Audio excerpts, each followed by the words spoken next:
ભાગી અને લગ્ન કરવા મુદ્દે ગાંધીનગરમાં વિશેષ બેઠકનું આયોજન કરવામાં આવ્યું છે, જેમાં સરકાર અને પાટીદાર સમાજના આગેવાનો આ બેઠકની અંદર ઉપસ્થિત રહેશે। બપોરે 1 વાગ્યા બાદ ગાંધીનગરમાં આ બેઠકની શરૂઆત થશે। સરકાર અને પાટીદાર આગેવાનો વચ્ચે આ બેઠક કરવામાં આવશે, જેમાં ખાસ કરી ડેપ્યુટી સીએમ અને કૌશિક વેકરિયા પણ ઉપસ્થિત રહેવાના છે। પોતાની હાજરી નોંધાવશે, ચર્ચામાં ભાગ લેશે, અનેક મુદ્દાઓ પર વિશેષ અને વિસ્તૃત ચર્ચા કરશે। પાટીદાર આગેવાનો પણ આ બેઠકની અંદર જોડાશે। સંવાદદાતા હિરેન રાવલ અમારા જોડાઈ ચૂક્યા છે। આ હિરેન, ભાગીને લગ્ન કરવાનો જે મુદ્દો છે તે છેલ્લા ઘણા સમયથી ખૂબ ચર્ચામાં છે અને હવે આખરે ડેપ્યુટી સીએમની હાજરીની અંદર, કૌશિક વેકરિયાની હાજરીની અંદર બેઠક થશે અને તેમાં ચર્ચા વિચારણા કરાશે। તો લાંબા સમયથી પાટીદાર સમાજ અને અલગ અલગ સમાજો આ વિષય પર સરકારને પત્રો લખી ચૂક્યા છે, રજૂઆત કરી ચૂક્યા છે કે ભાગીને જે લગ્ન થતા હોય છે, કોર્ટ મેરેજ રજિસ્ટ્રેશન થાય છે, એમાં વાલીની સહી ફરજિયાત કરવી જોઈએ, કારણ કે એના કારણે સહી વગર પાછળથી જે ઇસ્યુ ઊભા થાય છે એ સામાજિક દૂષણો ઊભા થાય છે। અને આ મુદ્દે આજે પાટીદાર સમાજના આગેવાનો સાથે સરકારની બેઠક પણ છે। દિનેશભાઈ છે, એમની સાથે વાત કરીશું। દિનેશભાઈ, મુખ્ય એજન્ડા આજનો બેઠકનો શું રહેશે સરકાર સાથેનો અને માંગણીઓ શું છે આપણી એમાં? ઘણા લાંબા સમયથી પાટીદાર સમાજના સહિતના ગુજરાતના તમામ સમાજો, સંગઠનો અને રાજકીય આગેવાનોએ સરકાર પાસે માંગણી કરી હતી કે જે ભાગેડું લગ્ન, જે લગ્ન ભાગીઓને થાય છે એમાં નોંધણીમાં ફેરફાર કરવામાં આવે।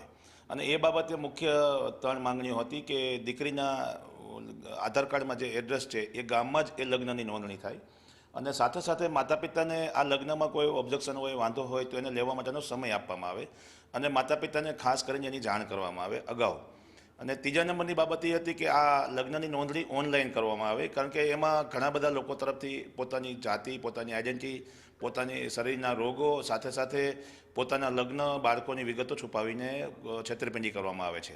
અને જે ગુજરાતમાં અત્યારે ચાલી રહ્યું છે એ મુજબ જોવા જઈએ તો તમામ વિસ્તારોની અંદર દરેક ઝોનમાં તાલુકા વાઇઝ તલાટી મંત્રીઓ અને ગ્રામ્યના વકીલો બોગસ લગ્નનો રાફડો ફાટી ચૂક્યો એવી રીતે અત્યારે કાર્યવાહી કરી રહ્યા છે। તો અમે સરકારને વાત કરી છે કે આવા અધિકારીઓ જે આમાં સંડોવાયેલા છે અને સરકારના ધ્યાનમાં આવે કે લોકોના ધ્યાનમાં આવે, એની સામે સરકાર સુમોટો ફરિયાદ દાખલ કરીને એની સામે પગલાં લે। આજે નાયબ મુખ્યમંત્રીશ્રીની અધ્યક્ષતામાં કાયદા મંત્રી શ્રી અને કૌશિકભાઈ વેકરિયા, હર્ષભાઈ સંઘવી અને અધિકારીઓ સાથે અમારી માંગણીઓને ચર્ચા માટે બોલાવવામાં આવ્યા છે। અને આજે અમે એ બાબતનું સરકારને રજૂઆત કરીશું કે અમે આ કાયદામાં આવા પ્રકારના ફેરફારો ઈચ્છી રહ્યા છીએ। સ્વાભાવિક રીતે મેરેજ એક્ટમાં ફેરફાર કરવો પડે, એના સિવાય આ પોસિબલ નથી। સરકારમાં તમે અત્યાર સુધી રજૂઆતો કરી છે, કેટલી વખત આપ મળ્યા છો, સરકારનું સ્ટેન્ડ અત્યાર સુધીનું શું લાગ્યું છે? હિરેનભાઈ, આમાં રાજ્યની અંદર 2 મેરેજ એક્ટ ચાલી રહ્યા છે, એક છે બોમ્બે સ્પેશિયલ મેરેજ એક્ટ અને એક છે હિન્દુ મેરેજ એક્ટ। પરંતુ અમારી જે બાબત છે એ મેરેજ એક્ટમાં સુધારા કરવાના બદલે એની નોંધણીમાં થતા સુધારાઓ કરવા બાબતની અમારી રજૂઆત પહેલેથી છે અને આજે પણ છે। અને સરકારે આ બાબતમાં ઘણો બધો અભ્યાસ કર્યો છે। અમારી સાથે ભૂતકાળમાં પણ કાયદા અધિકારીઓ સાથે મિટિંગ થઈ છે અને આજે ફાઇનલ ડ્રાફ્ટ તૈયાર થાય એના માટે પણ અમે લોકો આજે બધી માહિતી લઈને સરકાર પાસે જઈ રહ્યા છીએ। સરકારે આમાં ઘણી બધું સંશોધન કર્યું છે અને અમારા લોકો દ્વારા પણ અને સમાજના અલગ અલગ સંગઠનો અને દરેક સમાજના લોકોએ પણ આ બાબતમાં સૂચનો મોકલ્યા છે, તેને લઈને અમે આજે ફાઇનલ સરકારને એક અમારી રજૂઆત આપી રહ્યા છીએ। અન્ય કોઈ રાજ્યોમાં કે ત્યાં આ પ્રકારની કોઈ વ્યવસ્થા હોય એવું? ઉત્તર પ્રદેશ સરકારે હિન્દુ મેરેજ એક્ટમાં સુધારો કરી અને એનું રજિસ્ટ્રેશનમાં માતા પિતાની હાજરીમાં કરવા માટેનો સુધારો 12 મેમાં 2025માં ઉત્તર પ્રદેશ સરકારે કર્યો છે। અને સાથે સાથે ગુજરાતની જે પરિસ્થિતિ છે એ મુજબ જોવા જઈએ તો અહીંયા લવ જેહાદનો કાયદો અમલમાં છે અને છતાં પણ લોકો અહીંથી દીકરીઓને લઈ અને દિલ્હીમાં લવ જેહાદનો કાયદો નથી તો ત્યાં મેરેજ કરીને રજિસ્ટ્રેશન કરે છે। તો કાયદામાં રહેલી ક્ષતિઓને સુધારવા માટેનો આ પ્રયાસ છે। સાથે સાથે મેં આપે જેમ કીધું એમ યુસીસીનો કાયદો લાગુ થાય તો એમાં પણ હિન્દુ મેરેજ એક્ટ અને સ્પેશિયલ બોમ્બે મેરેજ એક્ટને સમાવવા માટેની અમે સરકારને માંગણી કરેલી છે।